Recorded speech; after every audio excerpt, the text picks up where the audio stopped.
Okay, so I've never made one of these type of videos before, but I've wanted to for a while. I'm sorry if it comes off as unorganized, but hopefully it's not too bad.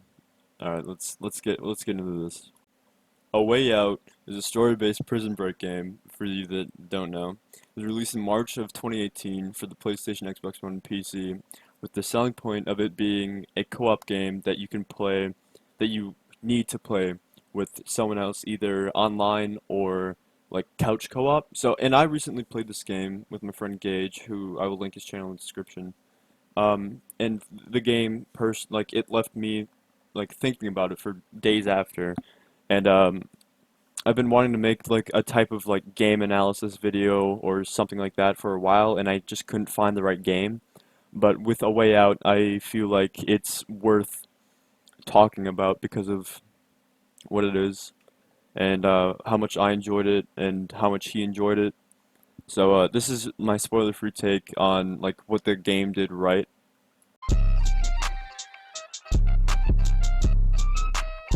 With A Way Out being primarily focused towards storytelling, that means that unfortunately the gameplay is relatively weak and boring. The key gameplay consists of walking to objectives, climbing, quick time events, and interaction menus. I mentioned in the beginning that this game is a co-op only game. I think that's a really good idea for a game, and Hazelight Studios executed it very well. I think split screen is incredibly smart because you can see what each person is doing at any given time. It's also reminiscent for me of older video games that had the split screen, like Call of Duty, Army of Two, Portal, Borderlands, etc. This isn't the only unique aspect of the game in terms of gameplay. There's also the way that you interact with objects, such as screwing like a screw in or unscrewing a screw. You use WASD and a rotation to unscrew and screw, as well as if you're using controller, you would use the thumbstick and go in a circular motion. The gameplay does pick up a lot towards the end, which I think is kind of a redemption for the first half of the game because, like I said, this is a story-based game. It's not focused on the gameplay, but the gameplay towards the end does make up for the first half.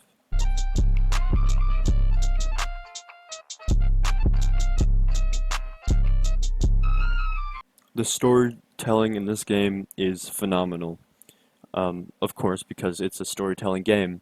But the gameplay lacks, the storytelling really makes up for it. Up to this point, I haven't really discussed anything really about the story besides that it was a prison break game.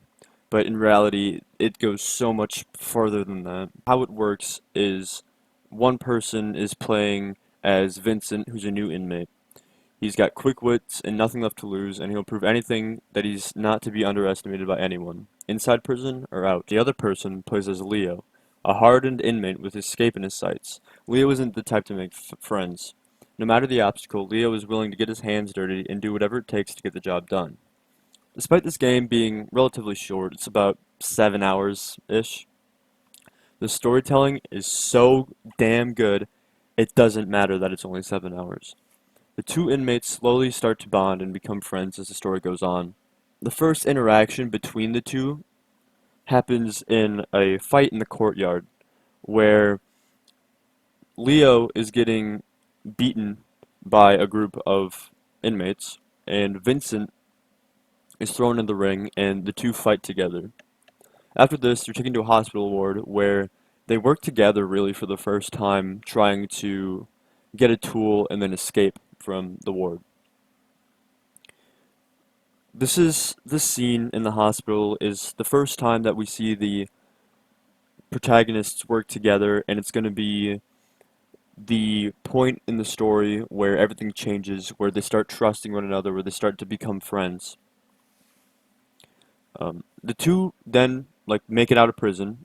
That's not a spoiler. It's in the trailer, and they decide that they need to get somewhere safe. Leo decides that he wants to and should go see his wife and son. This part is my favorite of the entire game.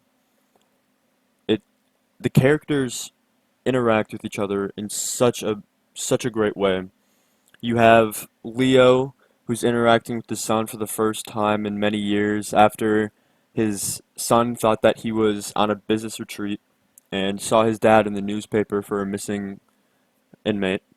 You got his wife who's kind of pissed at him for breaking out. And then you have Vincent who's he's kind of an outlier, but he works so well with the family. He plays basketball with the son. He helps the wife with the motorcycle. It's just a big family dynamic that works so well in the game. And it's probably my favorite part of the whole game. You get to see that these people, like a human side of these people, where they have families, and that Leo is risking all of this to escape to prison. It's at this point in the game that we find out that Vincent is going after the person that put him in prison. This person's name is Harvey. He is the main antagonist through the story, and we also find out that Vincent has some problems with him as well. So the two decide to team up and go and take down Harvey. This turns out to be the final hurrah of the story, the epilogue of the story. But of course, there was a massive twist. It took Gage and I completely by surprise. Neither of us saw it coming. I won't tell you what the twist is because it's a huge spoiler. But the outcome of the twist is devastating. I found myself in disbelief to what had happened because I thought that I knew all the characters super well, and I thought I would be able to tell because I thought I was in the story because that's how immersive it is. The twist made Gage and me genuinely angry and frankly kind of sad because we knew what would happen, what would have to happen next. The story does have two endings, and Gage and I played both of them, of course, so we could get the full experience. But both of them left a pit in my stomach. That's how good the immersion and storytelling of this game truly is, because I felt like I was in the story. I felt like I could tell what was going to happen before it did, but I got fooled just like everyone else in the game, or like Gage did. And not only did I feel connected with the characters, but I felt more connected with Gage, because we were both controlling these characters that have been through so much shit together, that it felt like I was there, and he was there, and it felt like we were working through it together. Of course, I'm paraphrasing all of this, and I highly recommend that you play the game for yourself or watch a playthrough because I just can't do it justice in here.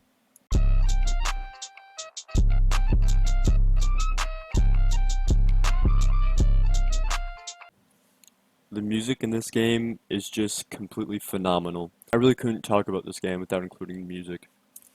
Gage and I were actually super impressed about how incredible the music was throughout the entire game.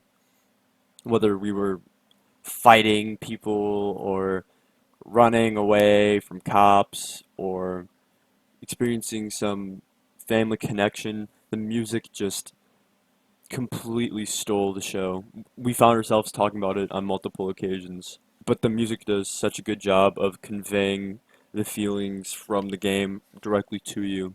I feel like Gustav Grefberg and Sam Hulick did an amazing job with that. I'll let you listen to this piece of music for yourself, and I'll also link the Spotify playlist in the description if you want to check out more.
Hopefully my video helped you understand a little bit more about why I love this game so much.